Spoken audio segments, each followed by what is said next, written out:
Okay, uh, we will begin now with this panel. Hello, everyone. Thank you very much for being here, for joining us today. My name is Priscila Rifo Salgado. I am part of the RISALT. Originally from Temuco. I graduated from Universidad Católica de Temuco and currently working at Leeds.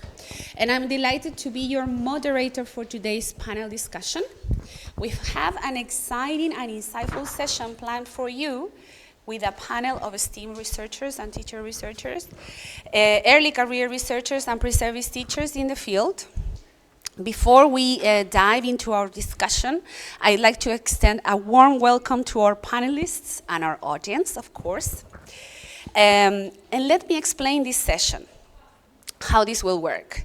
This is panel A with teacher researchers and experienced researchers in the ELT field. Can you hear me at the back? Yes? Okay, good. Panel B next door consists of pre-service teachers and early career researchers. In this parallel session, we will explore 2 questions for 20 minutes. Can someone please close the door at the back? Thank you. Followed by a 15-minute Q&A. After that, we will have 5 minutes to change rooms so you can join the other session, okay? So now allow me to introduce our panelists. We are honored to have with us Jasna Guillorme from Universidad Austral de Chile.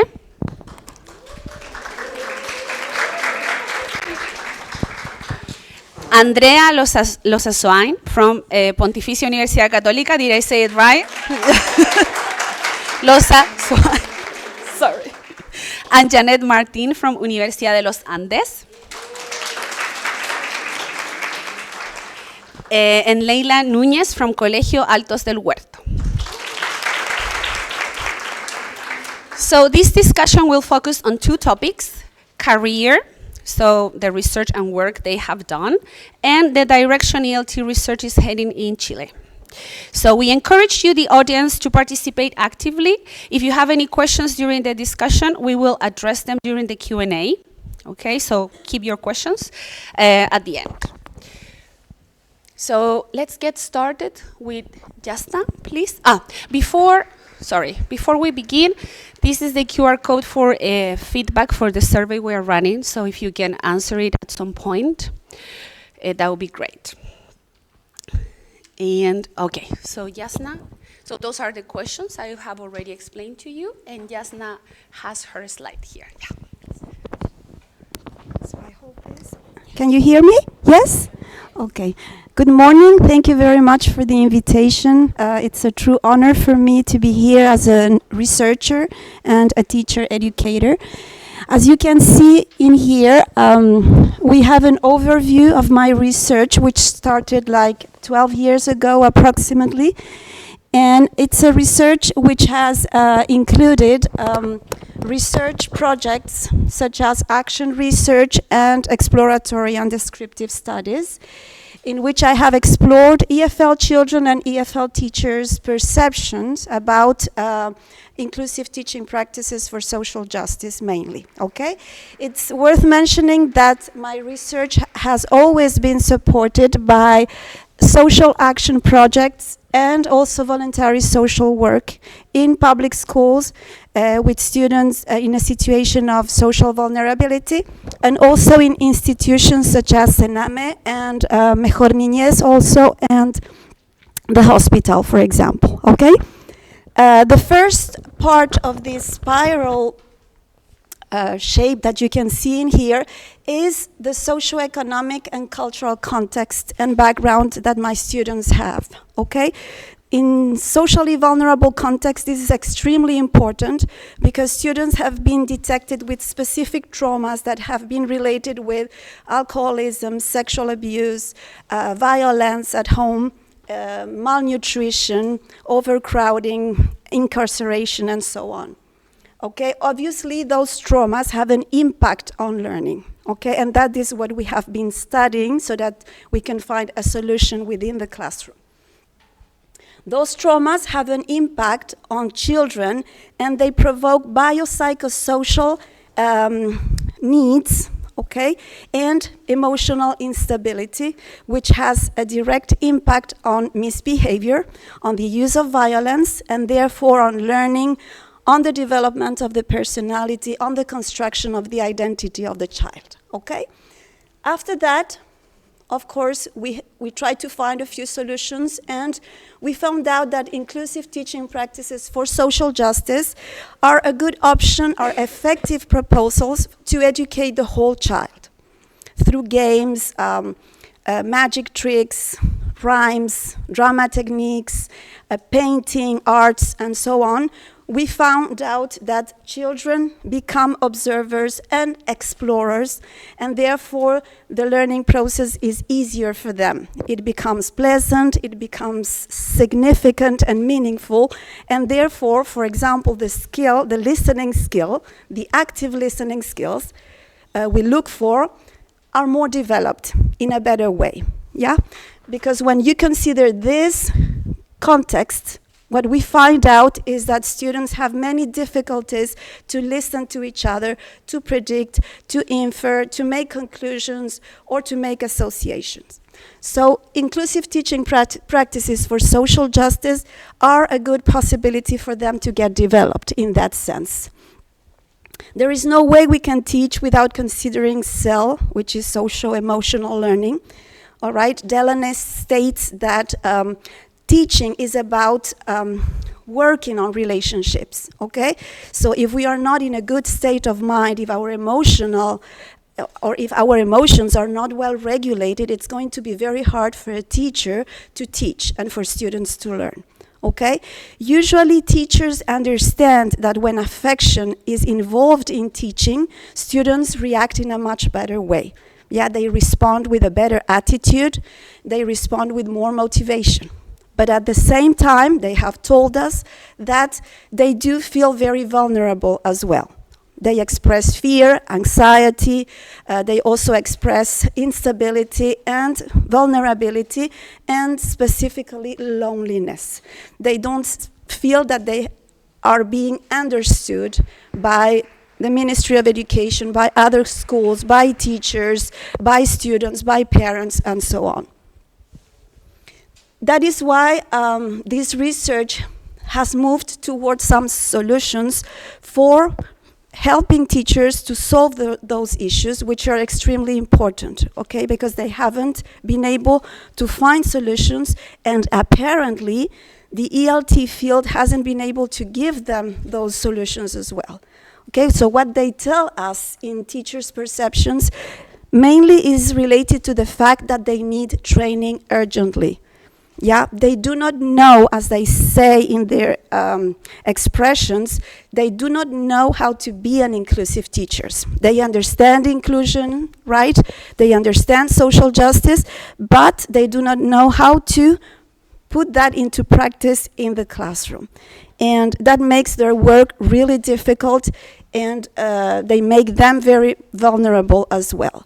Okay, so they need training, which is also a call for us to work on teacher education, to be able to teach those courses in universities as well.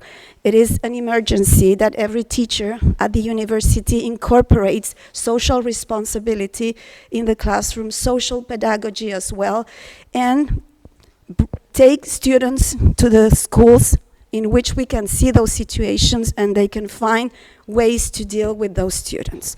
Neurodivergency is where we are going, what I think, based on what I have said before.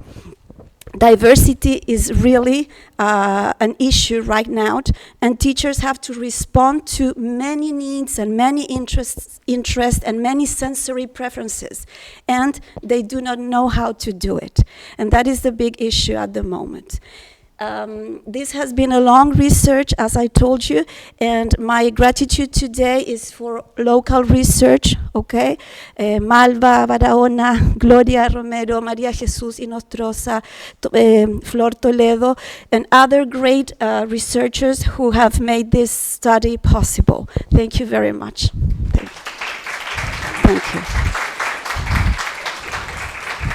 Before I close this, I would like to read this very quickly. It's part of one of our articles, and it says, el acceso a la lengua extranjera trasciende la formación meramente instrumental y ofrece oportunidades no solo de comunicación con el otro, sino también de autoconocimiento y valoración personal. Por tanto, se visualiza como un derecho que garantiza la justicia social en la infancia. Thank you very much.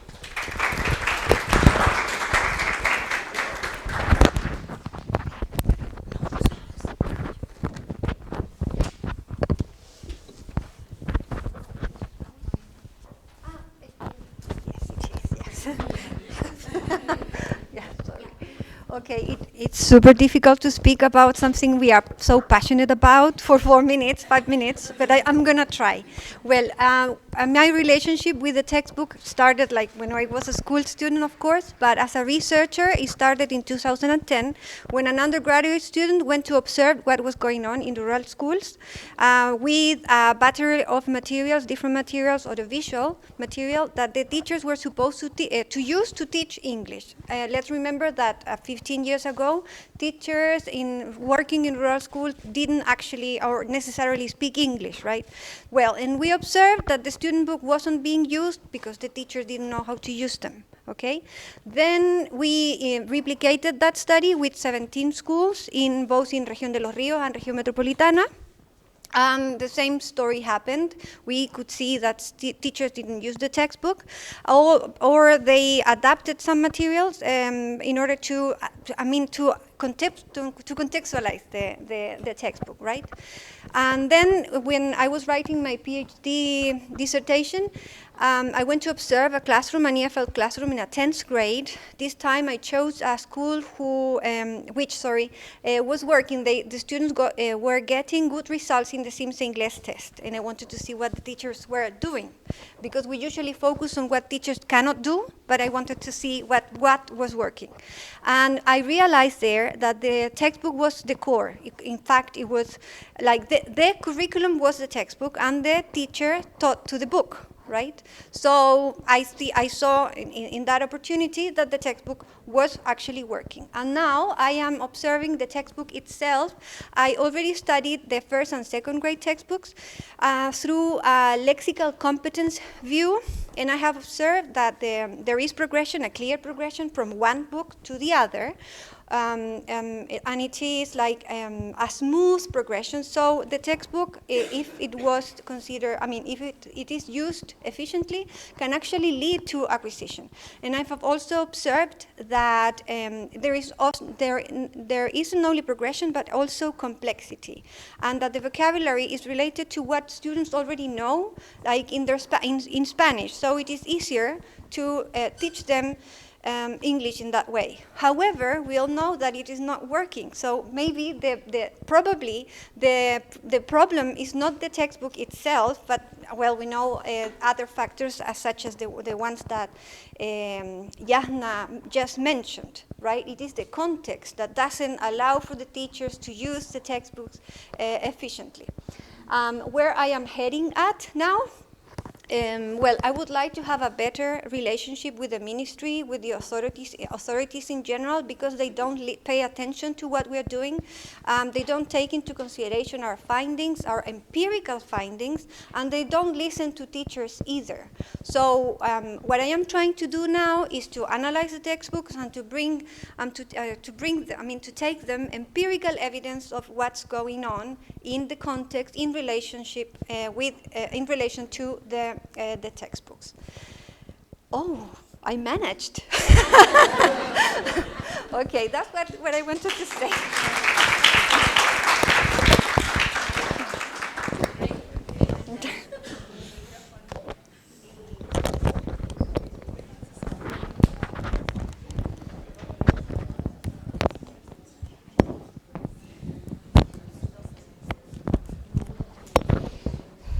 Okay, good morning. First of all, a big thank you to Reiselt for this invitation. I'm honored to be considered an experienced researcher. I think you never feel like you have enough experience. So I've divided mine into sort of 3 sections, sort of the research I've done, what I see sort of generally where the field is headed, and some of the areas where I personally would like to go. So I started my research in Chile looking at initial teacher education, particularly the methods course where students or pre-service teachers are taught how to teach English. Looked at 16 universities and found that many EFL teacher preparation programs taught sort of the history of methods, that sort of, audiolingual, which are not all that useful for teachers in the classroom, and that many graduates felt that they were not being fully prepared in a lot of areas like inclusion, even teaching the 4 skills, and that they weren't prepared fully for the realities that they ended up facing. So that was definitely eye-opening and has influenced in many ways how I teach. So also related to teacher education, just in sort of the program where I work, we've been studying the first implementation of an electronic portfolio, which is somewhat innovative as sort of the final graduation process. And this instrument has given us a broader and clearer view of the teachers that we are preparing. So it's been very interesting in that sense. I've also worked on a project related to novice teachers and how they felt in their first years of teaching. Unfortunately, the pandemic interrupted this project, and sort of it quickly turned to how teachers were dealing with teaching online during the pandemic, which at this point seems kind of far away, but you guys remember the COVID pandemic? Teaching online. And this really brought to light the emotional work of teaching.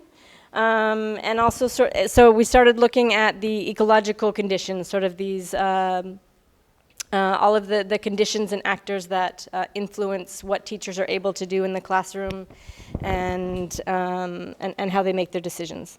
So that's and then now I'm working in a project looking at the teacher deficit, and specifically how to attract more men to education, specifically the primary levels. I see a lot of men here, good. It's a little bit more common in English for some reason to see more men. So from my view, where ELT research is headed, and sort of to make a connection with the infographic information we saw earlier and the webinars, there are a few socio-emotional learning. So Yasna started that a long time ago, but the pandemic sort of exacerbated this need that teachers have. So how do we deal with the emotional dysregulation that we're seeing in the classroom? Inclusion in ELT, as Yasna mentioned, also there's legislation in Chile now that sort of pushes teachers to be more inclusive, and teachers often find that they don't have enough preparation there. Because most teacher researchers or teacher educators work in teacher education programs, there is a lot of research on pre-service teachers themselves, the beliefs that they have, how they form their professional identities, working with things, Malva Barona, who works with, more recently with responsibility. So there's always going to be a lot of that, because those are sort of the participants that we have sort of closest at hand, and there's always okay, almost done. Where I would like to go, I would really like to focus on student learning. What's happening in the classroom, sort of similar to Andrea's focus. What conditions lead to optimum learning? Collaborating with teachers and schools. One of the difficult things about research in Chile is sort of accessing schools, and it would be great to do something more collaborative.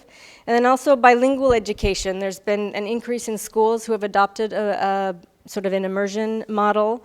And it's, for a long time, bilingual education has been elitist in Chile, but there are several municipal schools who are adopting bilingual models. There's one in Temuco that I heard about recently, another one in Santiago, and to see what they're doing, what their challenges are, and how to support them in that. So.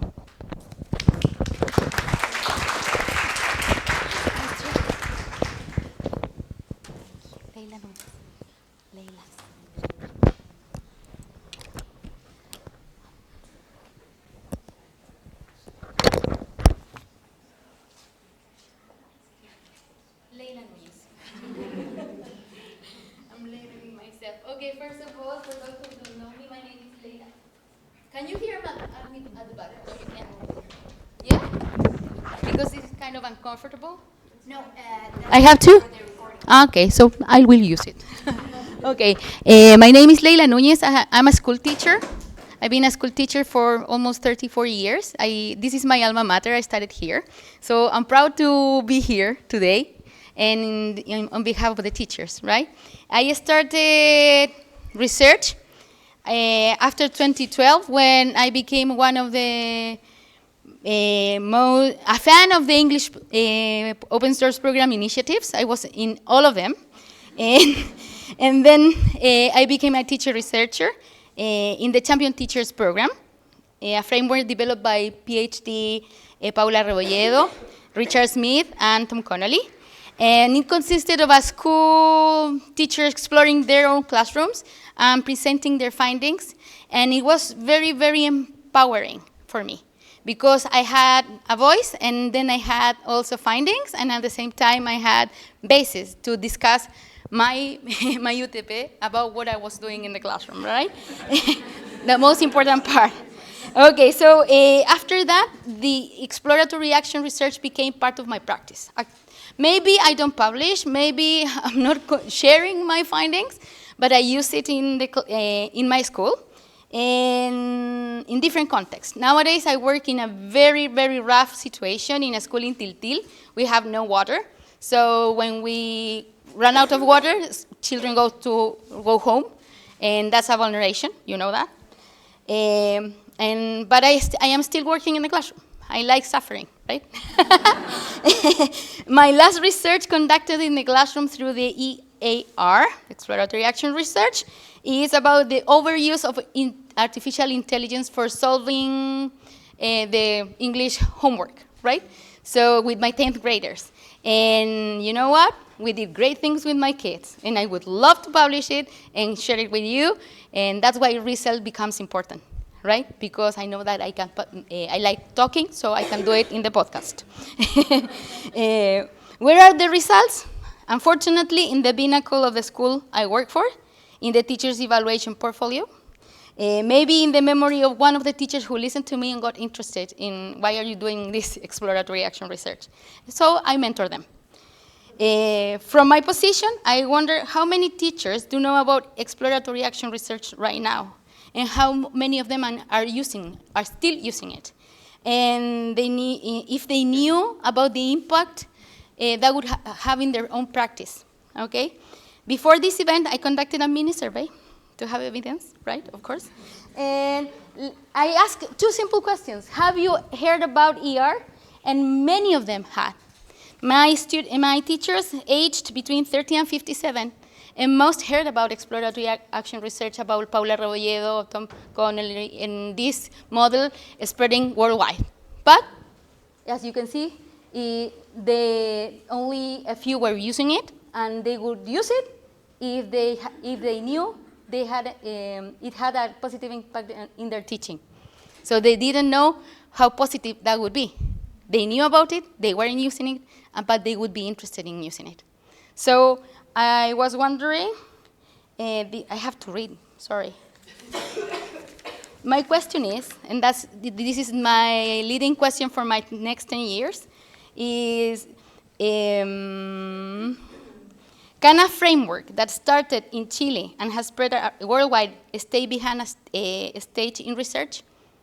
I think this is an empowering tool for our teachers, and it has to continue, it has to go on. Many teachers have to use it. So we can publish, we can have a repository of school teachers. Many of us work in different contexts, schools, universities, professional institutes, and I think we are a network. So if we give this tool to every teacher, I'm sure we are going to be continue learning from each other. And that's what we have to build from now on. We have to make our voices heard. We have to enrich our system. We have to expand investigation. We have to extend the Chilean research repository. And I think school teachers have a lot to say about this. That's it. Sorry, I wasn't.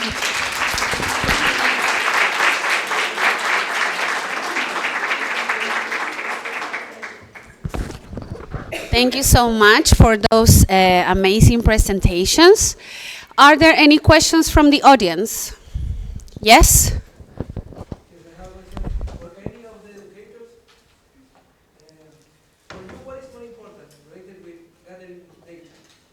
Finding differences between schools, like this school do that, do this, and this school do something completely different, or finding tendencies around the educational system? What is more important, differences or tendencies?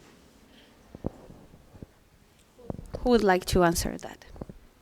This is a super difficult question. I would say both, because both like differences and tendencies help us understand what's going on.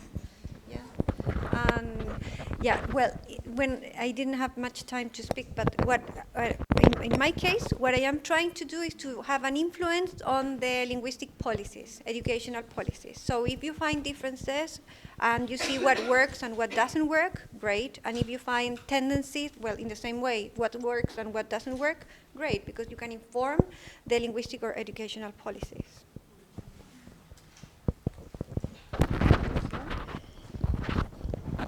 Okay, from the school point of view, I think both are necessary, because if you see differences, you can profit from the difference, okay? And at the same time, when you find the tendency, you have to say, and you have to find out if the tendency works for your classroom, okay? Not because it's working everywhere else, it's going to work in your classroom. So you have to pay attention to both and see what suits you, fits you, and will work in your classroom.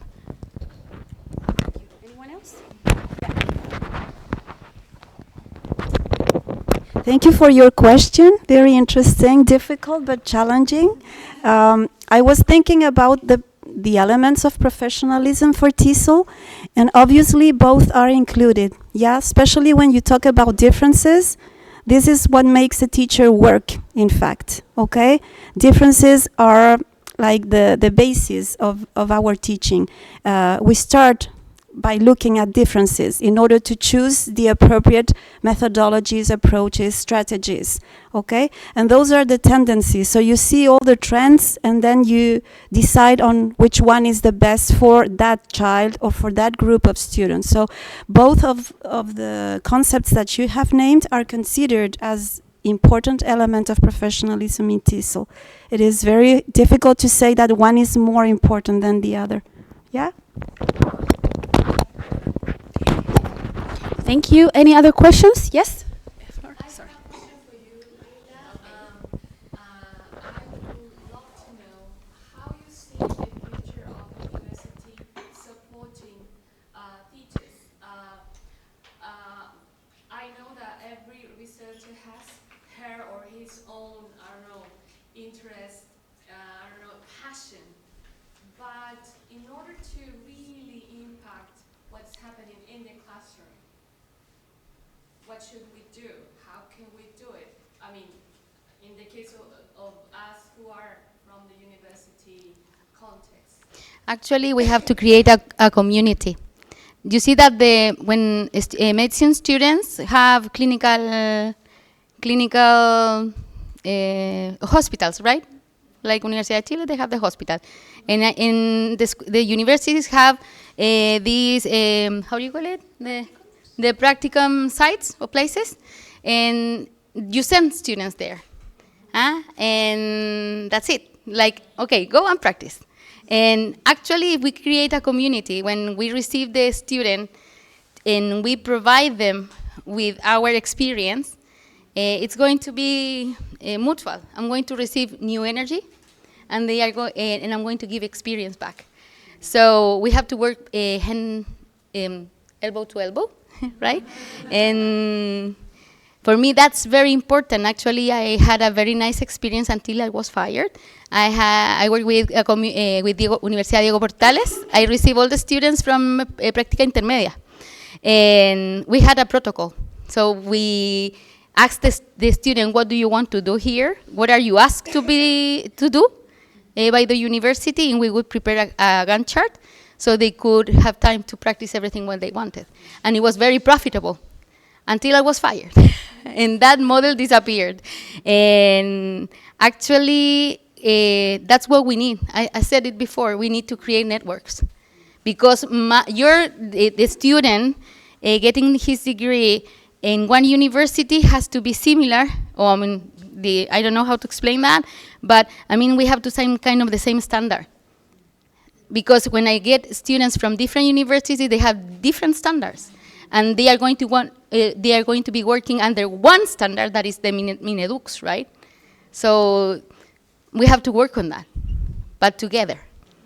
Because maybe you see that they are going to, you're going to impact the classroom, but how are school teachers going to impact your student?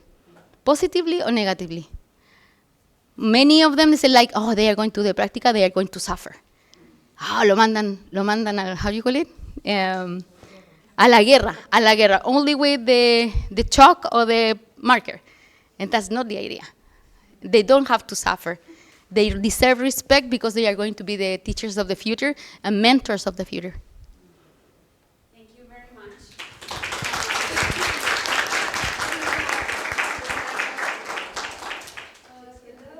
In fact, I have two questions, but for two different people. In the case of Andrea, I have a question regarding to your experience with the textbooks here in Chile. You said that Minedu don't take into account sometimes how good books are built. And also, I have seen that as a teacher, that, for example, in the case of the primary education, they are very different from what they said, that the program and the book. And I'm always wondering who's behind that. So, yeah, so what do you think that happens? Money is behind. That is the first question. And the second question goes to Anjanette, that you said that you wanted to attract more men into English teaching, but I was wondering why is that maybe not relevant but important, because I have seen that English teaching or the specialty is kind of equal. So It's primary education. It's not primary English. Yeah. education. Ah, okay. Where it's 85-15. 85-15. Okay. But I would ask. The same why is yeah. that? Where does that wish come from? Okay, So yeah. those are the two questions that I have. Okay. Thank you. Leila, can I? Of course. I don't like it. Thanks for your question. The question is, I mean, the answer is sad because the people who are behind the decisions aren't necessarily teachers of English. They have nothing to do with English, in fact.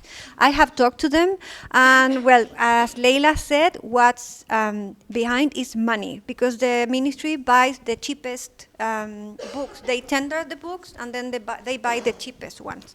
Something interesting I found is that I asked more than 400 teachers of English across the country which books they liked the most, like the the books that they can find in the market or the books that the ministry gives to them.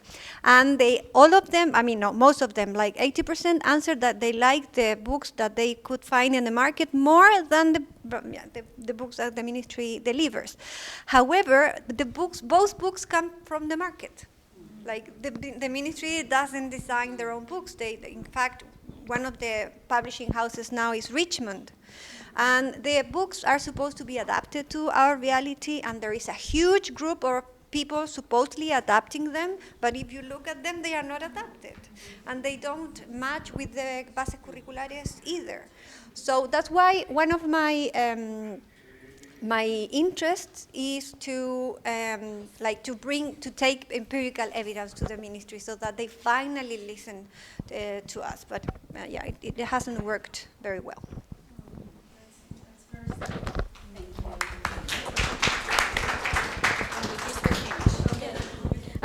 So to answer your question about why it's important to attract men to education, I think it's true that you don't see it as much in English, because I think it is a little bit more balanced. But if you look at what is it called? Preschool education or elementary education, there are much fewer men. So I think there's sort of possibly a simplistic answer would be to say, well, they're just not interested in it, right? But there's sort of an interesting parallel with women and STEM areas like science, technology, engineering, and math, where there have been, initiatives, public policy that sort of pushes to include more women in those fields that are sort of much considered more masculine. So, but there's sort of an absence of policies that push to include more men in careers that are more considered more feminine, right? But I think one of the benefits, I think the biggest benefit is in all areas of society, we need to see a representation, sort of the diversity that exists. So that's true for scientific fields, including women, and I think it's true for education fields, including more men.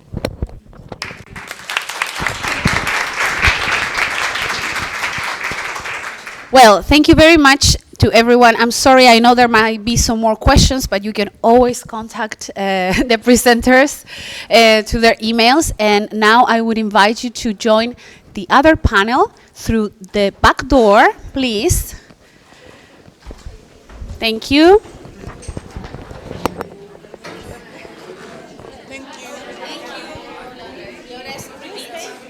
Apellido Lisa Swain. Lisa Swain. Sí. Ya. Lisa Swain. Y ahora lo digo bien. Gracias.